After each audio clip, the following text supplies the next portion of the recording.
Andrew Schwartz here, and I'd like to thank you for the opportunity to apply to be a presenter at the Engage conference next June.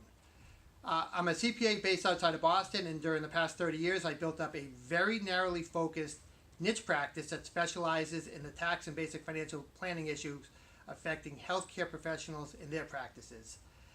During the 30 years of building up the practice, these two questions have been recurring for me. The first question is, why would a prospect looking to work with a CPA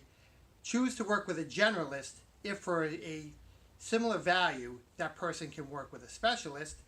And why would a CPA choose to operate as a generalist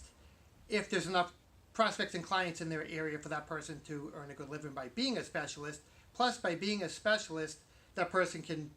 build a much deeper knowledge base within their niche to be able to work more effectively, provide better information, advice, and strategies for their clients within their specialty, within their niche.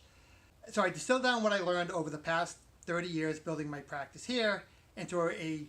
very informative, fun, and interactive workshop for people looking to develop a niche specialty. And the way it works is all the participants in the workshop will collaborate to put together a 6-step niche marketing plan for one of the lucky attendees in the specialty of that person's